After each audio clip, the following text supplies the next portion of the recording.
창세기 49장 1절부터 12절까지 함께 은혜의 말씀을 나눌 텐데, 우리 모든 우리 예배 참여한 이들이 말씀을 깊이 보시는 가운데 믿음도 점검하고 어떻게 하면 내가 하나님의 축복 가운데 인생을 살다가 천국까지 갈 것인가에 대해서 깊이 말씀 안에서 믿음의 도전을 얻으시길 주의 이름으로 축복합니다. 주님의 은혜와 평강이 충만하길 바랍니다. 자, 오늘 말씀 1절부터 우리 12절인데 우리 합독해 보도록 하겠습니다. 1절부터 12절 다 같이 합독할 텐데 큰 소리로 우리 합독하도록 하겠습니다. 야곱이 그 아들들을 불러 이르되 너희는 모이라. 너희가 후일에 당할 일을 내가 너희에게 이르리라. 너희는 모여 들으라. 야곱의 아들들아, 너희 아버지 이스라엘에게 들을지어다. 루벤아, 너는 내 장자요 내 능력이요 내 기력의 시적이라. 위풍이 월등하고 권능이 탁월하다마는 물의 끓음 같았은즉 너는 탁월하지 못하리니 내가 아버지의 침상에 올라 더럽혔음이로다. 그가 내 침상에 올라섰도다. 시므온과 레위는 형제요 그들의 칼은 폭력의 도구로다. 내 호나 그들의 모의에 상관하지 말지어다. 내 영광아 그들의 집회에 참여하지 말지어다. 그들이 그들의 분노대로 사람을 죽이고 그들의 혈기대로 소의 발목 힘줄을 끊었음이로다. 그 노여움이 혹독하니 저주를 받을 것이요 분기가 맹렬하니 저주를 받을 것이라. 내가 그들을 야곱 중에서 나누며 이스라엘 중에서 흩으리로다. 유다야, 너는 내 형제의 찬송이 될지라. 내 손이 내 원수의 목을 잡을 것이요 내 아버지의 아들들이 내 앞에 절하리로다. 유다는 사자 새끼로다. 내 아들아, 너는 움킨 것을 찢고 올라갔도다. 그가 엎드리고 웅크림이 수사자 같고 암사자 같으니 누가 그를 범할 수 있으리야. 귀가 유다를 떠나지 아니하며 통치자의 지팡이가 그 발 사이에서 떠나지 아니하기를 실로가 오시기까지 이르리니 그에게 모든 백성이 복종하리로다. 그의 나귀를 포도나무에 매며 그의 암나귀 새끼를 아름다운 포도나무에 맬 것이며 또 그 옷을 포도주에 빨며 그의 복장을 포도즙에 빨리로다. 그의 눈은 포도주로 인하여 붉겠고 그의 이는 우유로 말미암아 희리로다. 아멘. 기도하겠습니다. 하나님 아버지, 오늘은 우리 성도들과 함께 이 주일 아침에 이 복된 날에 하나님 복 주신 날, 또 거룩하게 구별하신 이 날에 아버지 하나님 주님을 경배하면서 오늘 아버지 하나님 야곱을 통해서 하나님께서 이스라엘 12 아들들에게 하나님께서 말씀하시는 음성을 우리가 한번 되새기면서 하나님의 말씀이 얼마나 정확하고 그 말씀 그대로 이루어지고 있다는 것을 우리가 마음에 새기면서 하나님은 살아있고 웃는 하나님의 말씀은 지금도 활력이 있어 혼과 영과 및 관조가 곳을 찔러 쪼갠다고 하셨사오니 오늘도 영육간에 하나님의 말씀이 들려지는 시간 되게 하여 주시옵소서. 성령께서 한 구절 한 구절 말씀을 통해서 전하는 자나 듣는 이들이나 은혜가 되게 해주시옵시고 하나님께 축복의 은총을 받을 수 있는 길이 무엇이며 또 우리가 어떻게 인생을 살 때 하나님께서 기뻐하시는가를 새길 수 있는 이 시간 되게 하여 주옵소서. 오늘 특별히 아버지 하나님 야곱의 12아들 가운데 4아들에 대한 말씀을 함께 나누려고 합니다. 그 가운데 하나님 특별히 유다에게 하나님 축복하신 내용을 중점으로 다룰 텐데 하나님이 주장하여 주시고 또 하나님께서 축복하시는 길이 무엇인가에 대해서 마음에 새기는 이 시간 되게 하여 주옵소서. 어린 성도들도 와 있으니 어린 심령들도 와 있으니 그들의 귀도 열어주시고 마음도 깨닫게 주셔서 성령으로 감동하여 주옵소서. 우리 어른들도 와 있으니 하나님의 말씀을 들을 때 깨닫게 주시옵시고 그 말씀을 통해서 성령께서 지금도 말씀하시는 음성을 듣고 복된 인생들을 살아가는 이들이 다 되게 하여 주옵소서. 주 예수님 이름으로 축복하고 기도합니다. 아멘. 창세기 49장의 말씀은 야곱이 그 아들 12아들인데 르우벤으로부터 시작해서 마지막 아들인 베냐민에 이르기까지 하나님께서 예언적인 축복을 하시는 말씀을 우리가 오늘 함께 나눌 것입니다. 여러분, 하나님께서 하신 모든 예언은 하나님께서 정하신 때에 반드시 이루어집니다. 인간 편에서 보면 더딘 것 같아요. 하나님의 말씀이 안 이루어지는 것 같아. 그러나 여러분 그렇게 생각될지라도 하나님이 정하신 때를 우리는 기다리는 자들이 되어야 됩니다. 하나님이 말씀하신 것은 반드시 이룰 때가 온다는 것입니다. 씨앗을 뿌릴 때가 있으면 그 뿌린 씨앗이 자라서 꽃이 피고 열매를 맺을 날이 오는 거예요. 하나님의 예언하신 말씀은 반드시 이루어집니다. 예수님도 말씀하기를 천지는 없어지려니와 내 말은 없어지지 아니하리라 그러셨어요. 모든 위대한 사람들이 했던 말들이 다 없어집니다. 그러나 하나님의 말씀은 결코 없어지지 않습니다. 하나님의 예언의 말씀을 미리 알고 있는 이들은 후에 그 일이 이루어질 때에 하나님을 더 잘 믿게 되는 걸 믿으시기 바랍니다. 오늘 여러분 이 야곱이 그 12아들에게 했던 그 말씀이 그대로 이루어졌어요. 그리고 그 말씀을 통해서 우리가 하나님이 실제로 인생의 모든 역사들 가운데 주장하고 계신다는 것을 우리가 알게 되는 것입니다. 우리는 하나님의 말씀을 모르게 되면 사람들은 막 말하기를 이렇게 말합니다. 우연히 모든 일들이 진행된 것이다. 그러는데 그렇지 않아요. 하나님은 그 모든 일들이 이루어지기 전에 미리 말씀하시는 분이에요. 왜? 하나님은 미래까지 다 아시기 때문입니다. 우리 안고 있는 섬도 알고 계시고 멀리서도 우리의 생각을 통촉하시는 분이 하나님이라고 시편에도 말씀을 하고 있는 것입니다. 모든 일에는 우연은 없어요. 여러분 우리 인생사에 살아가는 가운데 우연이란 없습니다. 예수님을 안 믿는 사람들 하나님 말씀을 모르기 때문에 우연으로 일어났다고 생각을 합니다. 여러분 하나님의 허락 없이는 어떤 일도 일어나지 않습니다. 우연은 없어요. 믿음이 없기 때문에 하나님을 믿지 않기 때문에 말씀을 인정하지 않기 때문에 우연이라고 생각합니다. 하나님의 말씀을 알게 되면 우연이란 없다는 걸 알게 됩니다. 하나님이 다 행하시는 것입니다. 그래서 오늘 이 말씀을 여러분 잘 귀담아 들으셔서 얼마나 하나님이 정확하게 말씀하시고 얼마나 하나님께서 그 일들을 이루시는가를 우리는 알아야 할 줄 믿습니다. 야곱이 그 아들들을 부릅니다. 이때 야곱의 나이가 147세였어요. 147세. 야, 요새는 여러분 70살 살기도 쉽지가 않은 세상인데 이때 야곱의 나이가 147세입니다. 야곱이 애굽에 온 지 17년이라는 세월이 흘러갔어요. 야곱이 130세에 애굽으로 옵니다. 그 아들 요셉이 총리로 세워진 그 땅으로 가족들을 데리고 오는데 그 이후로 17년이 지나갔습니다. 이제 야곱이 하나님의 부름을 받을 때가 다가왔어요. 그래서 지난번에도 요셉과 그 두 아들을 축복해 주는 내용을 우리가 볼 수 있었습니다. 야곱이 이제 그 아들들을 부릅니다. 이제 12아들을 다 불러요. 12아들을 다 부릅니다. 야곱은 그 당시에 약속의 언약을 계승하는 언약의 계승자였고 또 주의 종이었습니다. 물론 그 집안의 제일 어른이기도 했지만 그걸 넘어서서 하나님의 종이었습니다. 그렇기 때문에 또 장래에 대해서 예언한 하나님의 선지자가 된 것을 우리가 볼 수가 있는 것입니다. 야곱이 그 아들들을 부릅니다. 여러분 믿음의 아버지가 있다는 것은 엄청난 축복인 것입니다. 여러분 우리 아버지가 재벌이니까 난 축복이다. 그건 축복 아니에요. 여러분 우리 아버지가 유명한 사람이 축복이다. 아니에요. 축복 아닙니다. 축복이란 것은요 주를 경외하는 아버지, 주를 경외하는 어머니가 있을 때 축복이 되는 거야. 알겠습니까? 세상 재벌이 됐다고 축복받는 게 아니에요. 세상 재벌은 세상에서는 끝나요. 그러나 믿음은 여러분 영원히 지속되는 것입니다. 그 믿음을 통해서 영생하게 되고 그 믿음을 통해서 하나님의 함께하심과 은혜를 누리면서 인생도 살아가는 것입니다. 근데 야곱이 그 아들들을 부릅니다. 12아들이에요. 야곱의 아들을 12을 낳았어요. 아들들을 불러 이르되 너희는 모이라. 모이라. 너희의 후일에 당할 일을 내가 너희에게 이르리라. 이렇게 말합니다.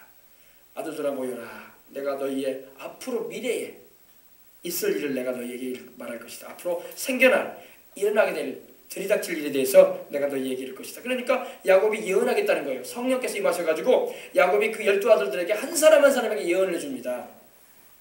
근데 그 예언은 야곱이 예언하는 게 아니라 야곱에게 하나님의 성령이 임하셔가지고 감동하신 걸 믿으시기 바랍니다. 성령님의 감동을 받으면요 예언이 나와요. 예언이 나옵니다. 그래서 자녀들의 일생에 대해서 심지어는 자기의 미래에 대해서도 하나님이 예언하실 때도 있어요. 무당이 점치는 거하고 다릅니다. 무당은 넌지시 알아맞히려고 하는 거지 장래일은 하나님이 숨겨놓으셨기 때문에 가려져 있어요. 장래일은 아무도 몰라요. 넌지시 알아맞히려고 막 귀신들이 막 술술을 부리는 거지 실제로 알아맞히지 못합니다. 미래일은 하나님만이 하십니다. 하나님이신 성령께서 하나님의 깊은 것에서 통달하시기 때문에 예언을 하게 하시는 거예요. 하나님 미래일을 알고 계시기 때문입니다. 할렐루야. 그래서 당할 일을 내가 너희에게 이르리라. 너희에게 일어날 일들을 내가 말할 것이다. 아들들아. 야, 그러니까 여러분 부모가 되면은요 믿음이 좋아야 돼. 그래서 자식들을 놓고 기도할 때 하나님께서 자식들의 미래가 어떻게 진행될 것인가에 대해서 간파해 줄 수 있어야 돼. 할렐루야. 그래서 너희 인생이 이렇게 진행될 것이다. 그러니 너는 주의 뜻 안에서 살도록 해라. 할렐루야. 곁길로 나가지 말아라. 그건 하나님의 축복하시는 길이 아니다. 확실하게 알려줄 수 있어야 돼요. 그런 믿음의 단계까지 이르러야 되는데 교회를 다녀도 그런 믿음의 단계까지 못 이루고 인생 사는 이들이 수하고 그런 상황 가운데 살아가는 이들이 많다는 게 안타까운 거예요. 우리가 성령으로 충만함 받으면 성령께서 이런 미래적인 일들로 말씀을 하실 때가 있습니다. 그가 오시면 장래일을 너희에게 알려줄 거다고 예수님도 말씀하셨어요. 성령이 임하시면요, 장래일도 개인적인 미래일도 말씀하실 때가 있어요. 알겠습니까? 특별한 그런 말씀의 은혜를 주실 때도 있습니다. 그래서 야곱이 지금 그러고 있는 거예요. 너희는 모여서 들어라. 누구를 들어라? 내 말 들어라 이 말이에요. 하나님의 성령의 감동을 받아서 지금 말씀을 전할 테니 내 말 들으라는 것입니다. 너희는 모여 들어라. 야곱의 아들들아 너희 아비 이스라엘에게 들을지어다. 여기서 또 이스라엘이라는 표현이 나오죠. 이스라엘이라는 말이 나간다는 것은 그때는 바로 하나님께서 야곱에게 새로이 지어주신 이름인데 바로 하나님의 성령께서 감동하셔가지고 그를 통해서 말씀하시는 것입니다. 너희 아비 이스라엘에게 들을지어다. 그러면서 이제 큰아들부터 말씀을 딱 전합니다. 야곱의 큰아들이 르우벤이에요. 르우벤. 3절 나오죠, 그죠? 르우벤아 너는 나의 장자다. 여러분 르우벤은요 정말 기대가 있었던 아들이었습니다. 왜? 장자, 큰아들이란 말입니다. firstborn, 첫 번째로 태어났단 말입니다. 르우벤아 너는 나의 장자요 나의 능력이다라고 이렇게 야곱이 말을 합니다.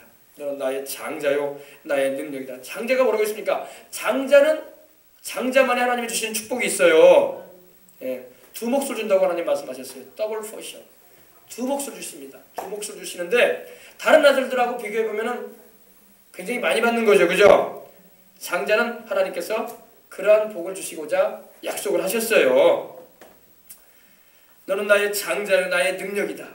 나의 능력이라는 말이 뭡니까? 야곱에게 큰 힘이 되어주는 사람이라는 거예요. 그리고 나의 기력의 시작이다. 다시 말해서 왕성한 생선력의 첫 출발이다. 네가 나의 첫 아들이다 이 말이에요. 이거 기력의 시작이라는 의미는 장자를 일으키는 다른 표현이에요. 알겠습니까? 그리고 뭐라고 또 되어 있습니까? 위풍이 월등하고 권능이 탁월하다. 굉장한 말을 합니다. 위풍이 월등하다. 가정 안에서 그런 품위가 높고 가족 내에서의 너는 1인자다. 내 뒤를 이어서. 굉장한 말을 합니다. 위풍이 월등하고 권능이 탁월하다. 탁월하다. 영어 표현을 보면 excellence로 나와요. 아주 우월하다. 뛰어나다 이 말이에요. 할렐루야. 근데 여기까지 참 좋아. 탁월하다마는 말이 좀 이상해지죠. 그죠? 하나님이 말씀하신 그 야곱을 통해서 탁월하다마는 너는 물에 끓은 것 같다 이렇게 말씀하고 있습니다. 여러분 물을 끓여본 적 있죠? 여러분 커피 끓여볼 때 물이 막 끓는 것 같아. 물이 막 추렁추렁 해지잖아요. 막 흔들려 버리잖아요. 막 그죠? 고정돼 있지 않냐고. 너는 물에 끓은 것 같다. 너는 그래서 탁월하지 못할 것이다. 너는 장자로 태어났지만 너는 탁월치 못할 것이다. 왜? 그 이유를 여러분 잘 들어보시기 바랍니다. 내가 아버지의 침상에 올라 더럽혔음이로다. 이 르우벤은 아버지 앞에 큰 죄를 졌어요. 그게 뭐냐? 아버지의 성우였던 여인을 손댔어요. 어마어마하고 무서운 죄를 지은 겁니다, 여러분. 요사이는 여러분 뭐 근친상간이라는 게 가끔 기사가 나오는데 여기서 벌써 근친상간이 있었어요. 하나님이 어마어마하게 그걸 기뻐하지 않으셨어요. 그래서 르우벤이 장자였지만 너는 물에 끓음과 같은 인생이다. 너는 탁월하지 못할 것이다. 하나님께서 말씀을 하시는 겁니다. 왜? 네가 너의 아비의 침상에 올라 더럽혔기 때문이다. 그가 내 침상에 올라서도다. 야곱이 분노한 거예요. 여러분 장자로 태어났어도 장자로서의 위치와 말씀 안에서의 바로섬이 없으면 장자권이 상실됩니다. 이걸 알아야 돼요. 하나님은 굉장히 엄격하신 분이에요. 우리가 하나님을 쉽게 보는데 하나님 쉽게 볼 분이 아닙니다.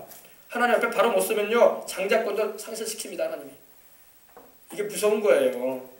르우벤이 장자로 태어나서 기력의 시작이라고 나의 능력이라고 내 장자라고 위풍이 월등하고 권능이 탁월하다는 그런 말을 들을 정도로 기대가 되는 인물이었지만 물에 끓은 것 같아서 탁월하지 못한다는, 그리고 아비의 침상에 올라 더럽힌 그 죄로 인해서 오히려 축복을 잃어버리는, 장자권을 상실해버리는 우를 범하고 말았다는 것입니다. 이 르우벤은요 성질적으로 보면요 조급한 사람이었어요. 조급한 사람.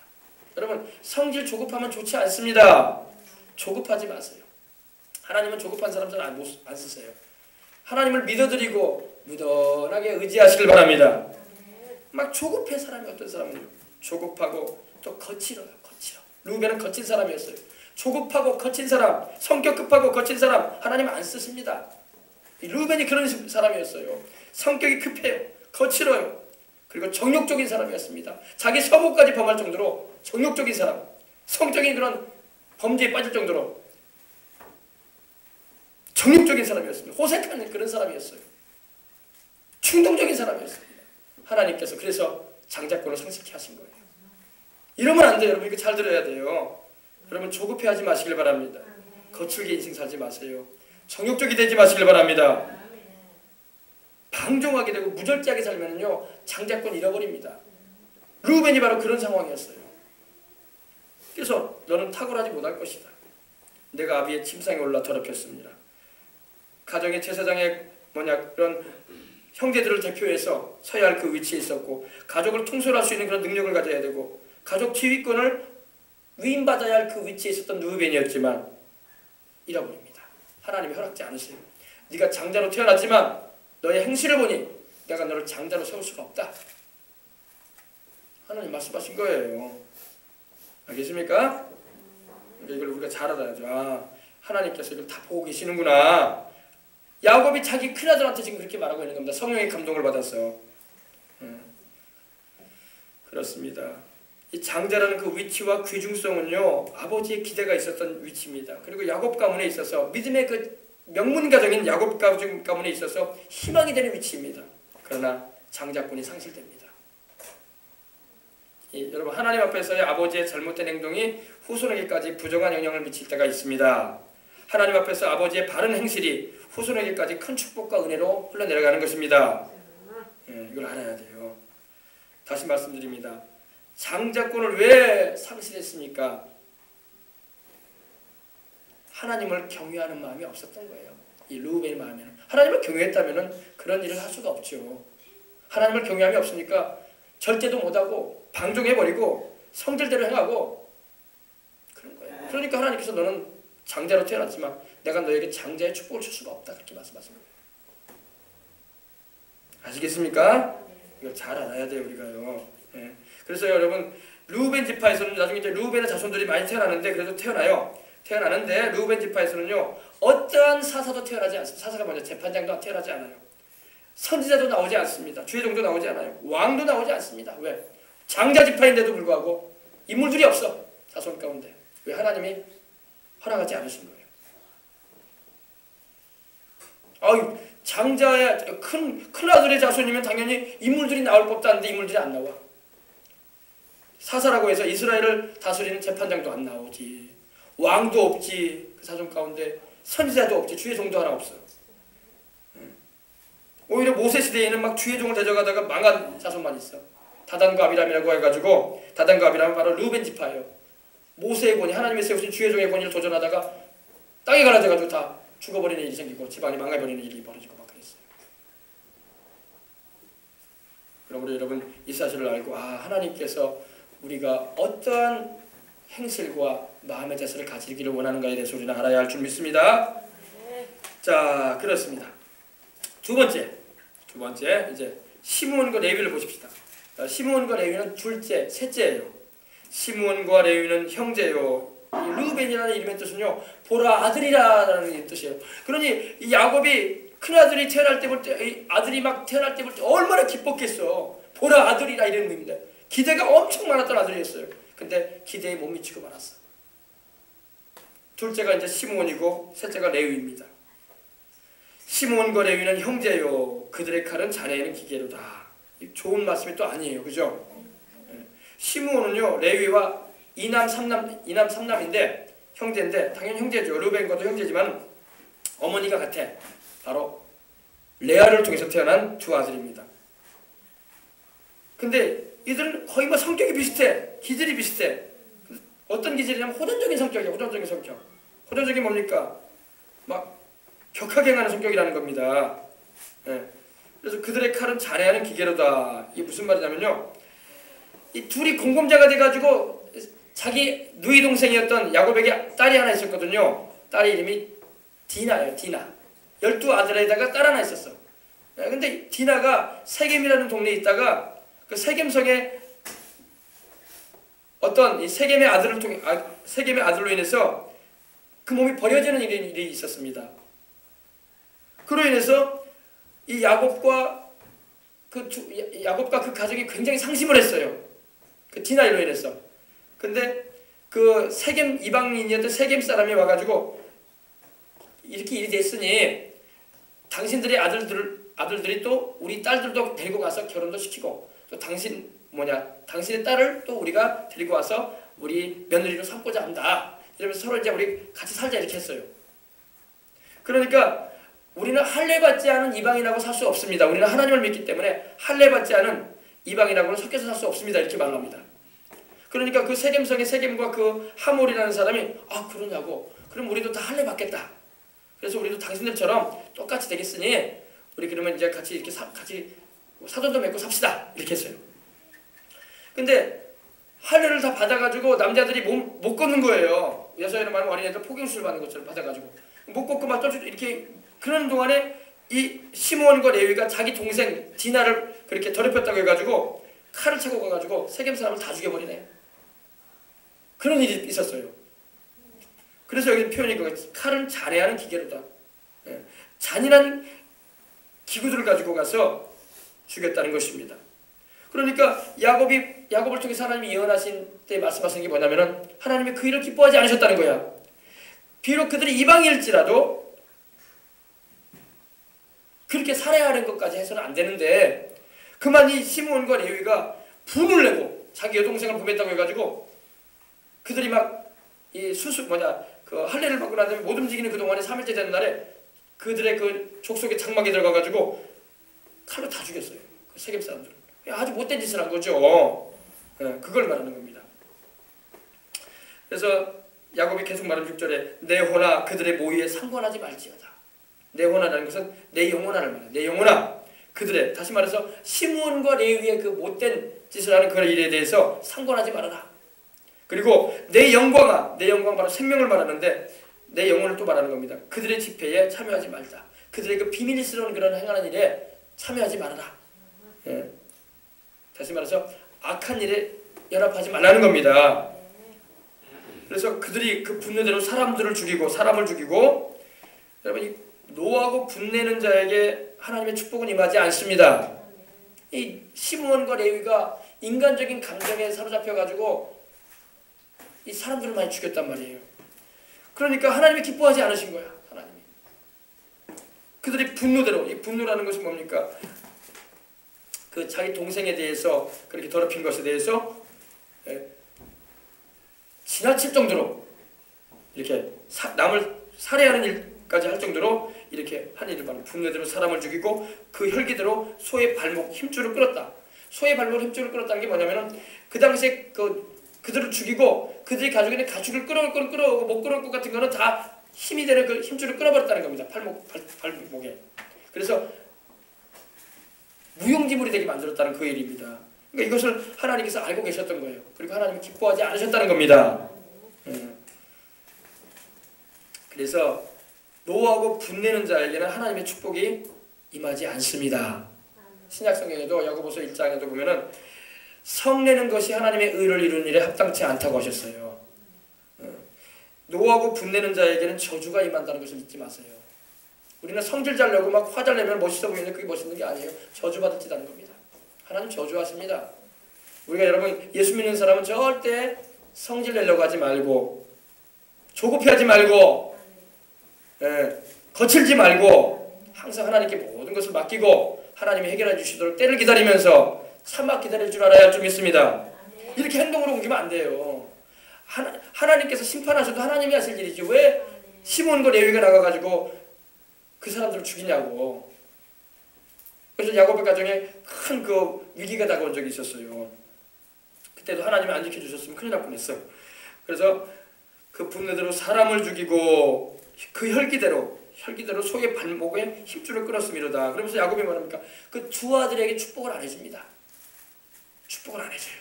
왜? 하나님의 성령께서 감동하실 때 축복을 받을 자에게 축복해 주는 거지 축복을 받을 만한 그릇이 안 되는 자에게 축복이 안 나가는 거야.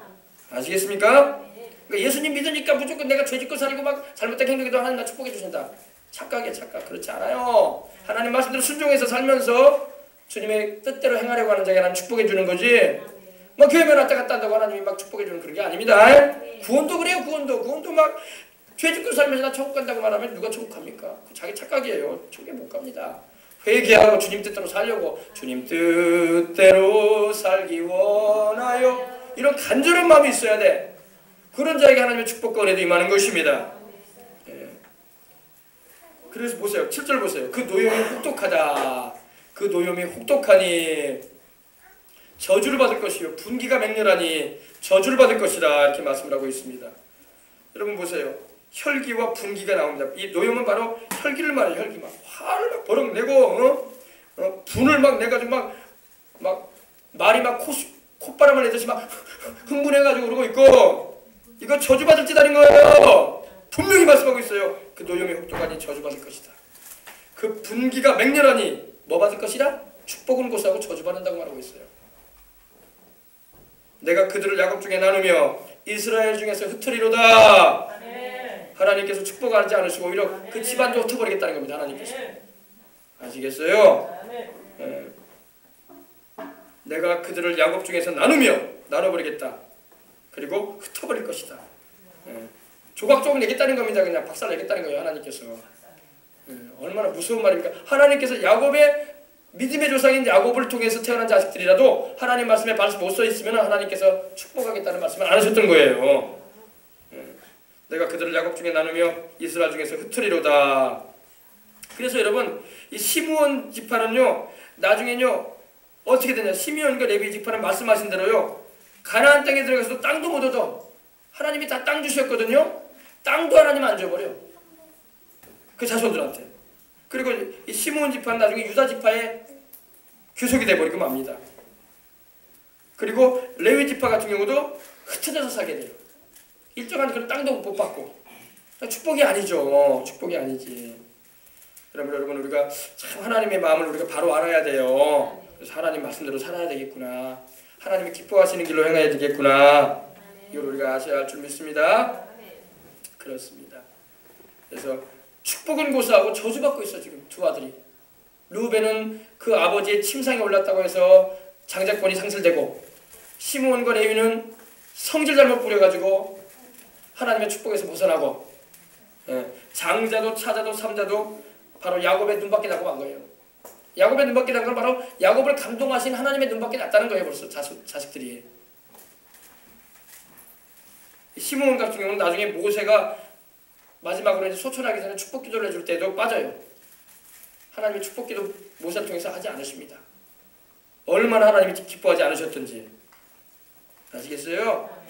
르우벤은요, 르우벤 지파 같은 경우는 모세가 하나님께 부름을 받을 때 느보산에서 부름 받기 전에 이스라엘 지파들을 바라보면서 이제 축복 기도를 해줘요. 근데 그때 예언하기를 르우벤에서는 신명기 33장 6절에 보면요, 어떤 내용이 나가냐면 이렇게 말합니다. 짧게 나가요. 르우벤은 죽지 아니하고 살기를 원하며 그 사람의 수가 적지 아니하기를 원하노라. 이게 무슨 말인가요? 르우벤 지파는 축복받은 지파가 아니었다는 거예요. 르우벤은 죽지 아니하기를 원한다. 왜? 하나님께 범죄를 너무 크게 해가지고 그로 인해서 겨우 종족이나 보존하는 그런 지파가 돼버리고 맙니다. 겨우 종족 보존하는 종족 보존. 그냥 씨만 겨우 남는 그런 지파. 사람의 수가, 그러니까 모세가 기도할 때도 그 사람의 수가 좀 적지 않게 해달라고 하나님께 기도했어요. 왜? 너무 줄어져 버리니까. 자손들이 축복을 못 받아버리는 거야. 하나님께 복을 못 받아버리면 이렇게 되고 말아요. 알겠습니까? 네. 보십시다. 그래서 이제 오늘 유다 지파까지만 할 텐데 이제 유다 지파 봅시다. 유다인은 하나님이 어떻게 하시나 봅시다. 유다야 너는 내 형제의 찬송이 될지라. 벌써 나오는 말 자체가 좀 다르죠. 유다는 바로 야곱의 넷째 아들입니다. 넷째 아들이고, 유다는 바로 르우벤의 또 시몬과 레위의 동일한 어머니의 아들이에요. 레아가 낳은 아들입니다. 근데 유다라는 의미는 찬송이라는 말이에요. 찬송. 우리 예배 드릴 때 찬송 드리죠. 찬송을 하나님 기뻐하십니다. 근데 유다는 그 이름이 찬송이에요. 이 레아가 유다를 낳은 다음에 하나님을 찬송했어.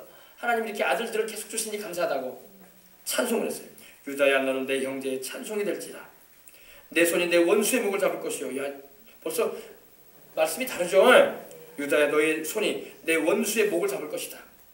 대적을 이긴다는 겁니다. 굴복시키겠다는 것입니다. 이거는 바로 이제 장차 오실 예수님께서 유다 지파를 통해서 오시는데, 유다 지파가 다윗 지파거든요. 다윗의 후손으로 예수님 오시는데 바로 예수님에 대한 예언의 말씀이 여기다 같이 들어가 있는 거예요. 예수님께서 원수를 이긴다는 것입니다. 그리고 유다 지파가 내 원수의 목을 잡을 것이요 내 아비의 아들들이 내 앞에 절하리로다. 내 아비의 아들들이 내 앞에 절한다는 게 뭡니까? 야곱의 모든 11지파 자손들이 유다에게 절한다는 겁니다. 이게 무슨 말입니까? 유다가 바로 왕지파가 된다는 겁니다. 왕지파, 왕손을 계속 낳는 지파가 된다는 겁니다.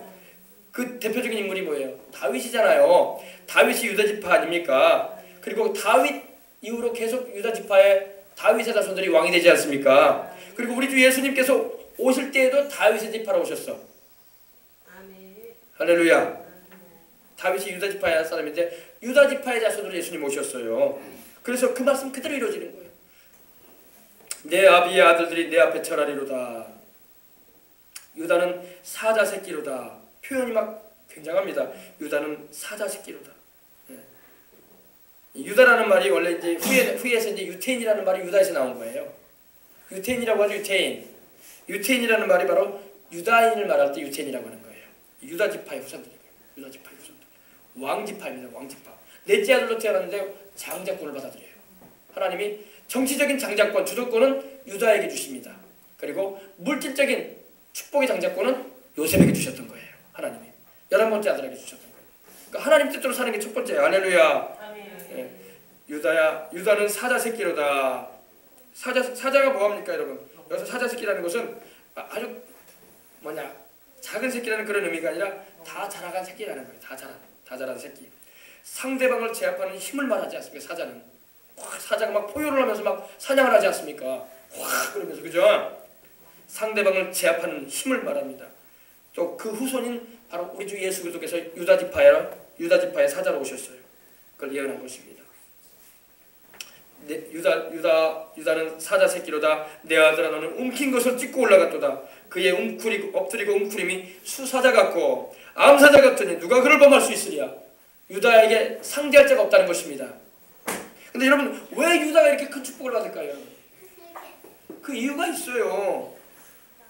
여러분 요셉이 세겜에 있는 자기 형들을 만나기 위해서, 양을 치고 있는 형들을 만나기 위해서 아버지의 보냄을 받아가지고 갔을 때에 형들이 요셉이 오는 것을 보고 저 꿈꾸는 자가 온다고 하면서 저거 이번에 우리가 죽이자. 그렇지 않아도 보기 싫고 아버지의 사랑 독차지하고 있는데 그랬었어요. 그래가지고 형제들이 요셉을 죽이려고 했습니다. 근데 그 중간에 이 유다가 끼어들어서 죽이지는 말자. 그래서 우리 동생 아니냐. 죽이지 말자. 그리고 물 없는 구덩이에 넣어두자. 넣자. 그래서 혼만 내주자. 이렇게 말을 했어요. 유다가 참 좋은 사람이죠. 그래 안 그래요? 다른 형제 같으면 죽이라고 했단 말이에요. 요셉을요. 그리고 요셉이 애굽의 총리로 있다는 것을 알고 이제 뭡니까? 형제들이 양식을 사러 갔을 때에 형제들이 요셉이 이제 그 집안 사정을 물어봅니다. 아버지는 잘 계시냐? 그리고 형제가 몇이냐? 이렇게 다 물어봐요. 요셉이 다 알고 있는 내용이지만 근데 그 사람들은 지금 그 형들은 요셉인지를 몰라. 엎드려가지고 말을 하는 거예요. 예, 우리에게는 아버지가 한 분이 계시고 또 형제가 원래 12인데 하나는 없어져 버렸고 지금 말째 아들인 우리 막내 아들은 아버지와 함께 있습니다. 그리고 우리는 양식을 얻기 위해서 이렇게 애굽 땅에 왔습니다. 총리여 하면서 이렇게 말을 합니다. 그러니까 요셉이 그러는 거예요. 너희 말이 진실이면은 너희 말째 동생 데리고 와라. 여기 내가 한 사람 붙잡아 놓을 테니까 내가 시므온 내가 둘째 잡아 놓을 테니까 다른 형제들은 다 양식 가지고 가. 그리고 올 때 너희 말이 진실로 여기 염탐하러 온 게 아니라 진짜로 양식 구하러 왔으면은 그 막내 동생 데리고 와라. 그러면 내가 너희 믿어주겠다. 그랬어요. 그러니까 가서 양식 가지고 가서도 그들은 우울한 거야. 왜? 이제 야곱은 요셉은 없어졌고 그 라헬을 통해서 태어난 그 베냐민만 애지중지하고 있었거든. 막내 아들만, 12번째 아들만. 그러니까 야곱이 그 아들을 보낼 수가 없어요. 왜? 요셉도 없어져 버렸지. 이제 얘까지 없어지면 나 인생에 낙이 없다 이거야. 그러면서 막 괴로워하고 막 그러면서 막 요셉이 막 야곱이 막 울고 막 괴로워합니다. 그러니까 아버지가 그렇기 때문에 형제들이 말을 못해. 근데 이때 유다가 났습니다. 아버지, 베냐민 보내주십시오. 제가 꼭 베냐민 데리고 오겠습니다. 아버지 앞에 다시. 막내 동생 내가 꼭 데리고 올 테니까 아버지 보내주세요. 그리고요, 제가 꼭 데리고 올게요. 그랬어요. 그러니까 그 말 듣고 베냐민을 보냅니다. 야곱이 그래 베냐민 데리고 가라. 그리고 하나님의 뜻대로 해야지 하는 심정으로 보냅니다. 가가지고 베냐민을 보여줍니다. 그러니까 요셉이 자기 동생이잖아요. 어머니가 똑같은 동생이잖아요. 그러다 보니까 너무나 마음이 애절하고 그래서 막 울어요. 울고 그러는 가운데 자기가 이제 형제라고는 말을 안 합니다. 근데 그때 베냐민을 돌려보내지 않으려고 하는 요셉의 그런 그게 있었어요. 그때 이 유다가 났습니다. 유다가 나서서 이럽니다. 사정을 얘기하는 거예요. 우리에게는 12형제가 있는데 한 형제는 하나 안에는 없어졌고 지금 그 앞에 있는데 없어졌고 막내 아들 하나 있는데 이 아이는 아버지하고 붙어있는 애기입니다. 우리 노인 되신 우리 아버지가 이 아이 없으면 못 삽니다. 이 아이 없으면 못 살아요. 우리 아버지가 못 사는데 꼭 데리고 가겠다고 제가 말씀도 드렸고 그랬으니 총리께서 꼭 보내주시면 좋겠다고. 뭐 요사이같이 그런 총리가 아니에요. 목숨도 뗐다 붙였다는 총리죠. 그 위치가. 제발 좀 보내주시면 좋겠다고 그렇게 말을 합니다. 그리고 차라리 나를 좀 묶어놓으시라. 내가 평생에 여기서 종로로 할 테니까 우리 동생만을 보내주시라고. 이렇게 말했던 사람이 유다예요. 그러니까 유다가 얼마나 효도를 한 거야. 그래 안 그래요? 내가 차라리 평생 요셉의 당신의 종이 돼서 나 거기 안 들어가도 괜찮으니까 그러면 유다가 혼자 살았는 홀몸이냐? 아니에요. 자식도 있고 아내도 있단 말이에요. 그런데도 아버지 생각해서 얘는 꼭 가야 됩니다. 막내 아들이기 때문에 아버지하고 붙어있는 얘기입니다. 얘가 없으면 아버지가 곧 돌아가십니다. 그러니 꼭 가게 해주시고 제가 여기서 평생에 당신의 종이 돼서 사겠습니다. 그러니 얘는 꼭 그러니까 요셉이 그 얘기 듣고 막 눈물이 펑펑 흘리는 거야. 감동이 될 만한 얘기죠. 그죠? 그래서 유다가 축복을 받는 거예요. 축복받을 짓 한 거지. 그래 안 그래요? 예. 그리고 총리인 요셉 앞에서 이렇게 변호를 잘해요. 이게 44장 18절로 34절에만 나옵니다. 그러니까 요셉은 그 아버지 야곱에게 효자였어. 할렐루야. 예. 요셉이 아니라 저기 말이야. 유다는 효자고 형제도 사랑하는 사람이었어. 그죠? 형제도 사랑하고 자기 베냐민 자기 동생도 사랑해주고 또 자기도 처자식이 있으면서도 자기를 희생했어. 내가 여기서 평생에 당신의 종으로 있겠습니다. 그러니 이 아이만은 꼭 우리 아버지한테 가게 해주십시오. 그러니까 요셉이 그 얘기를 듣고 막 울어버려요. 그리고 나중에 이제 실토를 하면 내가 당신의 동생이라고. 할렐루야. 그러니까 하나님께서 야곱을 통해서 유다를 축복하시는 거예요. 그냥 유다가 그 이름이 찬송이니까 축복받았다 그런 의미보다는 행실이 하나님에서 바로 섰어. 그 아버지를 공경했고 형제를 사랑했고 그리고 자기를 희생시켰어. 보통 사람이 그렇게 하겠어요. 자기도 처자식이 있는데 빨리 돌아가서 처자식 보고 싶고 인생을 좀 즐기고 싶지. 동생이 어쨌든 간에 그러지 않았단 말이에요. 자기가 희생되면서 아버지와 동생이 만나기를 원했고 다시 만나기를 원했고 그리고 그랬던 것입니다. 유다는 사자 새끼로다. 내 아들아 너는 움킨 것을 찢고 올라갔도다. 그의 엎드리고 웅크림이 수사자 같고 암사자 같으니 누가 그를 범할 수 있으냐. 엄청난 축복을 해줍니다. 엄청난 축복을 해줘요. 예. 그리고 10절 보십시다. 이 유다에게는요 넉절이 말씀이 나와. 넉절이. 예. 홀이 규가 유다를 떠나지 아니하며 규는 뭘 말하면요 쉐베트라고 해가지고 이 왕권을 말해요. 왕이 가지고 있는 작은 막대기 있죠. 휘봉. 그래 이만한 막대기 있잖아요. 왕이 항상 이걸 가지고 지휘하잖아요. 파라오도 뭐 그런 막대기 가지고 있었잖아요. 왕권을 말해. 왕이 가지고 있는 작은 지팡이를 말하는데 이 규가 유다를 떠나지 않는다는 것은 유다 지파에서 왕들이 계속 나온다는 겁니다. 유다 지파의 자손들이 왕이 된다 이거예요. 그 왕이 누구예요? 다윗도 유다 지파고 솔로몬도 계속 유다 지파의 자손들이 히스기야 뭐 할 것 없이 다 왕들이 유다 지파야. 왕족이 된 축복을 주는 거예요. 왕이 유다를 떠나지 아니하며 칠레자의 지팡이가 뭡니까? 말씀드린 것처럼 왕이 가지고 있는 지팡이를 말해요. 칠레자는 통치자를 말하지 않습니까? 하카크라고 해가지고 통치자를 말해요. 다스리는 자. 7위자의 지팡이. 그러니까 유다 지파는 왕족이고 통치한 족속이라는 겁니다. 백성을 다스리는 족속. 그 발 사이에서 떠나지 아니하시기를. 이게 무슨 말입니까? 왕이여 지팡이를 꼭 자기 발 아래다가 놔두거든요. 그 발 사이에 떠나지 아니하시기를 실로가 오시기까지. 실로는 바로 오실 예수님을 말하는 거예요. 메시아. 이 실로라는 의미는 평화를 가져오는 자를 말하는데 바로 평강의 왕이 바로 예수님이십니다. 민수기 24장 9절이나 17절 또 역대상 28장 4절 보면은 그 말씀이 나오는데 평화를 가져오는 분, 하나님과 우리 사이를 화목시켜 주시고 또 진정한 평안을 세상에 주시는 분은 예수님이세요. 근데 그 실로가 오시기까지 미친다는 겁니까? 예수님이 오시기까지 유다 지파가 왕이 된다는 거예요. 또 예수님도 유다 지파로 오셨고, 할렐루야. 왕지파입니다. 왕지파. 그러므로 여러분, 이야, 어마어마한 거지 않습니까? 그래서 미치리니 실로가 오시기까지 미치리니 그에게 모든 백성이 뭐한다? 복종할 것이다. 모든 백성들을 굴복시키는 지파가 된다는 겁니다. 유다 지파가. 하나님의 축복하신 거예요. 왜 축복을 받았다고요? 세 가지만 기억하세요. 그 부모를 공경했어요. 아버지를 위했고, 그리고 형제를 사랑해줬어요. 할렐루야. 그리고 자기를 희생시켰어요. 자기 희생시켰습니다. 내가 애굽에서 남아서 평생 당신의 종이 될 테니 내 동생만 보내주시라고. 내 동생 아버지 안 만나면 아버지 돌아가신다고. 내가 아버지께 꼭 동생 데리고 가겠다고 약속했다고. 그러니까 요셉이 막 펑펑 울어버린 거예요. 그 얘기 듣고. 그 마음에 있었던 모든 형들에 대한 서운함이 다 사라져버린 거예요. 유다 지파 한 사람, 유다 그 말 한마디에. 할렐루야. 네. 그렇습니다. 유다 지파의 지상 왕권은 예수 그리스도의 영원한 왕권을 예표하기도 합니다. 여인의 후손으로 오시게 된 예수님에 대해서 예언되어 있는 그 구절로부터 시작해가지고 야곱의 넷째 아들 유다에게 그 축복의 역사가 계승되고 있는 것입니다. 근데 유다 지파의 통치가 있게 되면요, 엄청난 축복도 임한다는 것을 10절, 11절, 12절에 말씀을 하고 있습니다. 보십시다.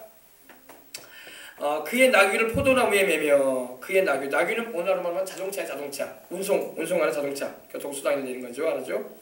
나귀를 포도나무에 맨다. 이 나귀는 평화의 동물이에요. 말은 전쟁의 동물이야. 싸울 때 말 타고 나가지 누가 나귀 타고 전쟁 나갑니까? 아니죠. 말 타고 전쟁 나가. 말은 전쟁의 동물입니다. 전쟁을 상징해요. 그러나 나귀는 평화를 말해요. 옛날에 왕들이요, 평안한 때에는요 나귀 타고 다녔어요. 당나귀 타고 다녔어요. 나귀 새끼 타고 다니고. 우리 예수님도 예루살렘 성에 입성할 때 뭐 타고 들어가셨어요? 나귀 타고 들어갔어요. 나귀 새끼 타고 들어가셨어요. 왜? 평화의 왕이시기 때문에. 할렐루야. 그러니까 유다가 통치하는, 유다의 왕권이 이루어지고 통치하는 그때는 평화의 나라라는 겁니다. 전쟁도 없고. 할렐루야. 그는 나귀를 포도나무가 뭐예요? 이스라엘의 중동에는요 이 포도나무가 귀해요. 왜? 물이 귀하기 때문에 포도도 귀해. 근데 포도나무에다가 이 나귀를 맬 정도로 포도가 왕성하고 많이 있을 거라는 겁니다. 이거는 물질적인 축복이에요. 하나님께서 축복해 주겠다는 거예요. 나귀를 포도나무에 매며, 포도나무는 좋은 땅을 말하고 이 기름진 땅을 말하는 거죠. 그래야지 포도가 열리죠. 물이 잘 되고. 그러죠? 또 그 암나귀 새끼도 바로 그 나귀예요. 그 암나귀 새끼를 아름다운 포도나무에 맬 것이며. 포도나무가 얼마나 흔하든지 그냥 어디 가든지 포도나무가 있어가지고 맨다는 거예요. 넘칠 정도로 평화롭고 풍성한 축복을 받게 된다는 것입니다. 또 그 옷을 포도주에 빨며, 얼마나 포도가 많든지. 포도는 건강음료이기도 하지만 여러분, 포도가 많다는 건 축복이에요. 그 옷을 포도주에 빤다는 겁니다. 얼마나 포도가 풍성하든지 그 목장을 포도즙에 빨리도. 이거는 포도즙에다 진짜 빤다는 게 아니라 포도를 터뜨리고 이 포도 구이에다 묻어가지고 포도를 터뜨리면 포도가 터져가지고 옷에 묻어진단 말입니다. 얼마나 풍성하든지 포도즙이 막 옷에 묻을 정도로 막 양이 풍성하다는 거예요. 축복이 넘칠 정도로 평화롭고 풍성한 축복이라는 것입니다. 엄청난 물질적인 축복도 하나님 주겠다는 것입니다. 유다 지파를 통해서. 또 건강도 들어가 있는 거예요. 여기. 건강. 할렐루야. 12절 보세요. 그 눈은 포도주로 인하여 붉겠고, 그 눈은 술을 먹어서 붉어진다는 게 아니라 건강을 말하는 거예요. 건강. 할렐루야. 그 눈은 포도주로 인하여 붉겠고, 그 이빨, 이는 우유로 인하여 희리로다. 우유도 또 풍성하게 나오니까 건강에 엄청난 축복도 임한다는 겁니다. 아셨어요? 포도나무는 귀한 음료를 주고 또 이렇게 중요한 나무인데, 포도나무가 흔할 정도로 풍성한 복을 받을 것을 이렇게 예언하고 있는 것입니다. 아셨어요? 그래서 유다에게는 하나님이 이렇게 축복을 해주셨어요. 그 형들인 루벤이나 시몬이나 레위에게는 하나님께서 그 아버지를 감동하셔서 축복된 말을 하지 않으셨어. 그러나 유다는 하나님이 축복하셨어요. 형제들, 그 위의 형들은 아버지의 뜻도 무시해버리고 아버지를 걱정시켜드리고 또 하나님도 경외하지도 않았어 보니까. 그러니 하나님께서 복을 받을 만한 그릇이 안 되기 때문에 복을 내리지 않으셨어. 그러나 유다는 하나님께서 복을 주실 만한 그런 하나님의 뜻 안에서 행했기 때문인 것입니다. 우리도 마찬가지예요. 복 있는 사람은 악인의 길을 쫓지 아니하며 죄인의 길을 서지 아니하고 오만한 자의 자리에 앉지 아니하고 오직 하나님의 율법 야훼의 율법을 즐거워하며 그 율법을 주야로 묵상하는 자로다. 어떻게 하면 하나님 말씀대로 살까 이렇게 묵상한다는 거예요. 예. 그래서 이 유다 지파에 임하는 축복은요, 나중에 메시아가 되시는 유다 지파의 후손으로 오신 우리 구세주이신 예수님을 통해서 우리가 영원히 누리게 될 천국에서의 평화와 축복과 또 영생의 삶을 의미하기도 합니다. 아시겠어요? 예, 이걸 우리가 알고 참 하나님의 축복대로 우리가 살아가야 할 줄 믿습니다. 예, 이제 빌 게이츠 얘기 한 번 더 해줄게요. 우리 어린이들도 여기 와 있으니까. 예, 빌 게이츠는 여러분 미국이 낳은 세계에서 가장 큰 부자죠, 그죠? 그래 안 그래요? 예. 빌 게이츠를 비롯해서 이 세계의 큰 부자가 된 사람들은요 자수성가한 사람이 많다는 거예요. 부모님을 잘 만나가지고 저렇게 부자가 됐다 이렇게 생각하는데 그런 사람도 거반이 좀 있긴 있지만 많은 사람이 자수성가한 사람이 많다는 거예요. 아시겠어요? 그러니까 너는 부모 잘 만나가지고 이렇게 좋게 사는 거다 이렇게 말하면 안 돼. 다 그러진 않아요. 부모 잘 만나가지고 사는 사람도 있겠죠. 우리나라의 모 그룹 회장처럼, 그죠? 그러나 부모 잘 안 만났어도 그렇게 풍족한 형편이 아니었어도 돈 많은 집안에 안 태어났어도 자수성가해서 재벌된 사람도 세상에 많아요. 지금 전 세계에 석고나무는 사람 가운데 수십 명의 사람이 자수성가한 사람이야. 세계 재벌들이. 아시겠습니까? 그러니까 우리 어린이들도 여기 자라난 어린이들도 남과 비교해가지고 우리는 집안이 안 좋다 뭐가 안 좋다 그런 말 할 필요가 없어. 아시겠어요? 예. 지난 21년 동안 15번이나 빌 게이츠는 세계 1위의 재벌로 석권을 했습니다. 근데 빌 게이츠는요, 제가 빌 게이츠 집을 직접 갔다 온 목사님의 말을 들은 적이 있어요. 그렇게 제가 얘기하는 거예요. 빌 게이츠 집을 1년에 딱 2번 공개를 해줘요. 그리고 구경하라고 들어왔어. 빌 게이츠 집이 그 바닷가 근처에, 여수초는 바닷가 근처에 있는데 우리 서울로 말하면 한 구 정도 되는 큰 땅을 가지고 있어요. 진짜 부자는 여러분 아파트에 안 살아요. 그죠? 땅 가지고 살아요. 땅 가지고 이렇게 져가지고. 빌 게이츠의 그 집안에서 일하는 사람이 100명이 넘어요. 여러 가지 음식업, 또 관리사 뭐 할 것 없이 해가지고. 근데 여러분 빌 게이츠를 제가 왜 말하냐면 빌 게이츠는요 인간이 뭔지 아는 사람이었다는 거예요. 사람의 본분이 뭔지 아는 사람이었다는 겁니다. 여러분 사람이 뭐예요? 사람 하나님이 창조하신 피조물 아닙니까? 그리고 예수님을 통해서 영생을 얻어야 할 존재고 할렐루야. 예, 그죠? 근데 이 빌 게이츠는요 참으로 하나님의 성령의 가르침과 지도를 받아서 세계 최대의 부자 재벌이 되었다고 그 목사님이 말을 하더라고요. 그곳을 직접 갔다 온 목사님이. 그래서 1만 명의 선교사를 세계로 보내는 인물이기도 하죠. 1만 명의 생활비와 사역을 통해서 물질을 힘껏 밀어주는 일을 통해서 하나님이 그를 크게 부여하게 해주신 것입니다. 28살 때 그는 인간의 삶의 의미를 알았다는 겁니다. 28살 때. 여러분 우리 어린이들 아직 28살 안 됐죠? 빌 게이츠는 28살 때 인생의 의미를 알았다는 거예요. 그가 하버드대를 중퇴를 하고 또 마이크로소프트사에 이제 창립하는 그런 일에 동업하는 자가 되었는데 그때 그가 가지고 있던 그런 전 재산이 우리 돈으로 한 800여만 원밖에 없었다고 합니다. 8천이 아니라 800여만 원입니다. 800여만 원이었는데 그는 그 재산을 하나님께 드리고 기도를 했어요. 어떤 기도를 했는가 잘 들어봐요. 하나님, 제가 가진 전 재산 하나님께 드렸습니다. 부자 집안의 아들이 아니라는 거예요. 빌 게이츠도. 그러니까 빌 게이츠 처음부터 뭐 재벌집 아들이었나 보다. 아니에요. 재벌집 아들 아니야. 다 똑같이 우리하고. 그가 가진 재산이 800만 원이면 많지도 않은 거지 뭐. 집안 제값도 안 되는데 800만 원이었습니다. 그는 하나님께 전 재산을 드리면서 이렇게 기도한 거예요. 하나님, 전 재산 하나님께 저는 드렸습니다. 저는 이제 1센트도 없습니다. 1센트. 우리로 말하면 10원짜리 한 장 없습니다. 하나님. 하나님, 나에게 물질의 동역자를 붙여주세요. 악한 자가 아니라 선한 사람 붙여주세요. 나와 함께 일할 수 있는 선한 사람 좀 붙여주세요. 네. 그리고 마이크로소프트사를 설립을 했어요. 그때가 언제냐면 1975년도였답니다. 1975년. 지금부터 40년 가까이 됐죠. 그죠? 40년 됐죠? 그때 이제 공동 창업자가 누구였냐면 이제 폴 앨런이라는 사람인데 자기하고 고등학교를 같이 나온 친구예요. 근데 그리고 기도를 했어요. 하나님 이 사업 잘 되게 하시면 1만 명 선교사 보내겠습니다. 그리고 미국에서 10년 안에 1대 그룹이 되게 해주세요. 우리가 창업하는 이 기업이 마이크로소프트사가 1대 그룹이 되게 해주세요. 그리고 그가 기도한 대로 그가 28살에 기도했는데 40세에 세계 1위가 됐어요. 아니 뭐냐 미국이 1위가 됐어요. 1대 재벌이 됐습니다. 그리고 또 기도했어요. 더 많은 선교사 보내기를 원합니다. 섬기겠으니 이제는 세계 1위가 되게 해주세요. 하나님. 미국이 아니라 세계에서 1위가 되게 해주세요. 예, 그때가 이 마이크 뭐냐 그래서 30년 만에 세계 1위가 되는 그런 은혜를 입었다는 것입니다. 그가 가진 재산은 우리 돈으로 87조 2200억 원으로 발표가 됐는데 바로 올해 발표된 거예요. 올해 3월달에 그죠? 달러로 말하면 792억 달러라고 어마어마한 돈입니다. 어마어마한 돈. 제가 쉽게 설명해 드릴게요. 우리나라 수도 서울 있잖아요. 서울 땅을 5번 살 수 있는 돈이야. 서울 전체 땅을 5번 하고 5.4배 되는 그런 돈입니다. 650만 7140평의 그런 땅값이라는 거예요. 그 돈이. 우리 어린이들도 예수님 잘 믿으란 말이에요. 알겠어요? 기도 열심히 하고 하나님 뜻대로 살려고 하고 유다처럼. 알겠어요? 바다 곁에 그 해변가에 빌게이츠 집이 있는데 1년에 말씀드린 대로 딱 2번 공개하는데 거기 2번 공개할 때 갔다 오신 목사님이 말을 제가 들은 거예요. 근데 거기서도 뭐라고 하냐면 이러는 거예요. 그러더라는 거예요. 기도해서 복 받으십시오 그러더래요. 빌게이츠가 기도하십시오. 복 받으십시오. 할렐루야. 구약의 솔로몬처럼 복을 받는 거죠. 빌게이츠 집에는요 땅만 큰 게 아니라 보석이 어마어마하대요. 어마어마하대 보석들이.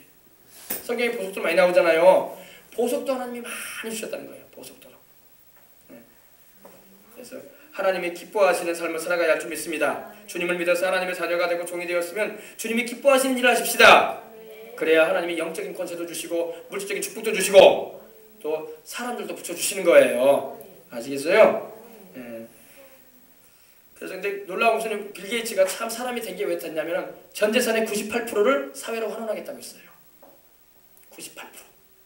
자기 자식이 둘이 있는데 2%만 남겨주겠다. 2%만 남겨주고 98%는 다 보내겠다. 다 밖으로. 일반 부자들은 어떻게 했어요? 아이고 우리 자식들은 다 넘겨야죠. 이 수백억 달러. 빌 게이츠가 그러지 않는다는 거예요. 근데 여러분 2%도 엄청 많은 돈이야. 그래 안 그래요? 2%가 얼마냐면요. 우리 돈으로 270억 정도 돼요. 그러니까 돈이라는 게 어마어마하게 많은 거야. 270억 정도만 자식한테 주고 두 자식한테 주고 나머지는 다 환원하겠습니다. 8,000분의 1 정도만 주고 나머지 다 환원하겠다 이 말이에요. 나머지는 이렇게 아프리카 기아와 어린이들을 돕는 일에 또 복음을 전하는 일에 이렇게 헌신한 줄 믿으시기 바랍니다. 그래서 작년에 영국의 이 유가브라는 그런 곳에서 전 세계 23개국에서 조사를 했는데 세계에서 가장 존경받는 인물로 빌 게이츠가 선정이 됐다고 합니다. 돈과 부유를 가지면서 존경받을 수는 없거든요. 거의 부와 명예는 같이 못 가거든요. 근데 빌 게이츠는 같이 간다는 거예요. 왜? 보세요. 98%를 다 보낸다는데 누가 싫어해. 그리고 자기 자식한테 우리 돈을 우리가 생각하기엔 275조 많은 돈이긴 하지만은 빌 게이츠 볼 때는 많은 게 아니잖아요. 98%를 다 보내주는 건데. 그래서 이렇게 인정을 받았다고 합니다. 그래서 하나님이 축복해 주셔야 돼. 할렐루야. 하나님이 축복해 주셔야지 부도 주시고 하나님께서 주의 뜻을 위해서 사용하도록 이렇게 물질도 더해 주시는 것을 믿으시기 바랍니다. 여러분이 가지고 있는 이 핸드폰 있죠? 핸드폰 다 가지고 있지 않습니까? 여러분 핸드폰 갤럭시 같은 핸드폰 보면 여러분 뚜껑 열어보면 마이크로소프트라고 저기 들어가 있어요. 다 빌 게이츠께 들어가 있어요. 여러분 핸드폰 안에도 빌 게이츠 그 상품이 들어가 있습니다. 삼성에서 그걸 받아가지고 쓰는 거예요. 그러니까 갤럭시가 팔리면 삼성께 팔리는 게 아니라 빌 게이츠 께 또 빠지는 거예요. 같이 팔려주는 거예요. 알겠습니까? 그래서 우리가 그렇구나. 하나님의 뜻대로 살려고 하니 하나님께서 이렇게 축복도 내주시는 걸 믿으시고 주님을 잘 섬기시고 나아가는 여러분과 제가 되어야 할 줄 믿습니다. 공개하는 날 1년에 2번 공개한다고 했는데 심지어는 자기 안방까지 다 보여준대요. 자기 침실까지도 다 보여주고 갔다 왔으니까 목사님이 얘기하는 거죠. 보여주고 가지고 있는 보석도 다 보여준대요. 보석이라고 하나님이 주신 보석들이라고. 할렐루야. 여러분 우리가 하나님의 뜻대로 살려고 하면 하나님은 절대 우리에게 여러분 거짓말 안 하십니다. 하나님 축복하시는 걸 믿고 어릴 때부터 하나님의 뜻대로 살겠다는 결단을 하고 살아가시는 저와 여러분이 되도록 하십시다. 기도하겠습니다. 하나님 아버지 감사합니다. 이렇게 좋은 날 우리가 하나님 말씀을 듣고 하나님이 유다를 축복하시는 내용을 함께 나누게 해주셔서 감사합니다. 아버지 하나님이여, 참으로 유다처럼 부모를 공경할 줄 알고 형제를 사랑할 줄 알고 또 유다처럼 하나님 아버지 자기를 희생할 줄 알아서 하나님께서 축복하실 수 있는 그런 은혜를 입는 우리가 되게 해주시옵소서. 세계적인 겁으로 하나님이 세우신 빌 게이츠도 아버지 하나님 어떻습니까? 전 재산의 98%를 사회로 환원한다고 합니다. 그리고 2%만 자식들한테 준다고 합니다. 하나님 아버지 이렇게 자기 희생할 줄 알고 또 아버지 하나님이여 하나님께 기도해서 주신 축복 또 선교하는 일에 애쓰고 있으니 하나님께서 줄기차게 축복하시는 줄 믿습니다. 수십 조를 아버지 하나님이 이렇게 사회로 환원을 해도 또 하나님이 세계적인 재벌로 계속 일게 하는 것도 하나님의 역사임을 알아서 항상 우리가 겸손한 마음으로 하나님을 의지하고 순종하며 살아가는 우리 모두가 되게 하여 주옵소서. 빌 게이츠 같은 경우는 하나님 아버지여 참으로 정부를 상대로 해서 싸움을 할 때도 이겼습니다. 그건 누가 도와줬기 때문입니까? 하나님께서 도와주시기 때문에 그런 겁니다. 하나님 아버지 참으로 하나님 마음이 아파하는 우리 생명수강 성도들 또 오늘 이 자리에 있는 모든 우리 어린 자녀들 되게 하여 주옵소서. 하나님 그래서 유다처럼 하나님께 축복을 받는 형제의 찬송이 되고 원수의 목을 잡으며 또 사자 새끼와 같이 움킨 것을 찍고 올라가는 그리고 누구도 범할 수 없는 왕족이 되는 그런 하나님 그런 축복을 받을 수 있는 하나님의 백성들 되게 하여 주옵소서. 주 예수님 이름으로 축복하고 기도합니다. 아멘. 할렐루야. 자, 우리 찬송 한 장 우리 드리고 예물 벌써 우리 원내 봉헌해 드려야 되겠네요. 우리 찬송 한 장 드리고 우리 봉헌하겠습니다.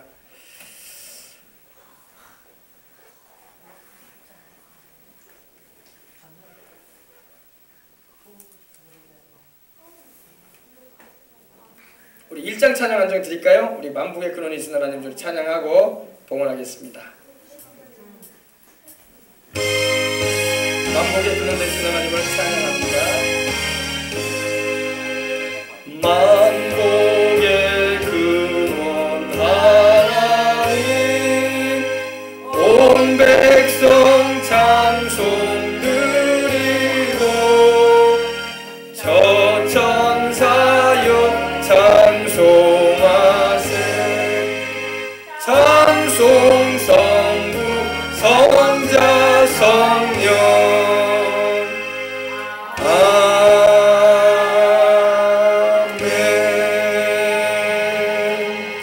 하나님 아버지 감사합니다. 오늘 우리가 주님께 예물을 봉헌해 드립니다. 모든 것이 다 하나님께로부터 왔음에 우리가 하나님께서 주신 것 가운데 귀한 것으로 하나님께 올려드릴 수 있도록 사용해 주시니 감사합니다.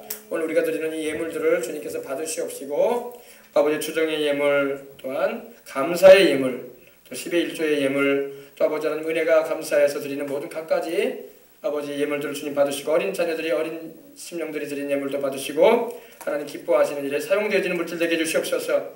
하나님 아버지 하나님께서 이 세상 살아가는 가운데 하나님의 뜻대로 행하는 자에게 하나님은 영적인 축복도 주시고 물적인 축복도 주시고 건강의 축복도 주신다고 하셨는데 우리가 하나님의 뜻대로 살려고 항상 애를 쓰게 해주시옵시고 주님 뜻대로 살기 원하여 기도하며 주님을 찾을 때마다 응답하시는 하나님의 은총 가운데 생을 살아가는 우리가 되게 해주시옵소서. 참으로 우리 생명수강 성도들도 또 어린 자녀들도 참으로 이 시대의 아버지 하나님이여 하나님 마음에 아픈 자들 되어져서 아버지 하나님이 들어 쓰실 수 있는 인물들이 되게 해주시옵시고 우리 여수에서 전라도에서 이 대한민국 가운데 또 아버지 세계에서 들어 쓰실 수 있는 하나님의 복음을 전하는 일에 아버지 또 쓰임받는 주의 종들도 나오게 해주시고 재력가들도 나오게 해주시옵시고 사업가들도 나오게 해주시옵시고 또 하나님의 뜻을 행하는 정치가들도 나오게 해주시옵시고 하나님의 어두워져가는 세상 가운데 빛과 소금의 역할을 감당할 수 있는 하나님의 일꾼들이 많이들 나오는 교회 되게 해주시옵소서.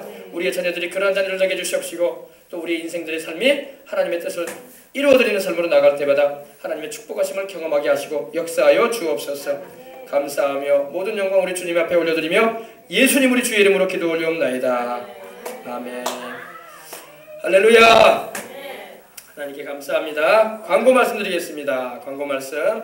이제 내일부터 이제 다음 주간이 고난 주간이에요. 고난 주간. 내일이 아니고 그 다음 주간이 고난 주간인데 내일부터 2주간 동안 특별한 시간을 기도하는 시간을 가지고자 합니다. 새벽에 특별 기도회 가지니까 여러분 기도하시는 일에 힘쓰시고 주님을 찾으시길 바랍니다. 주님을 찾으세요.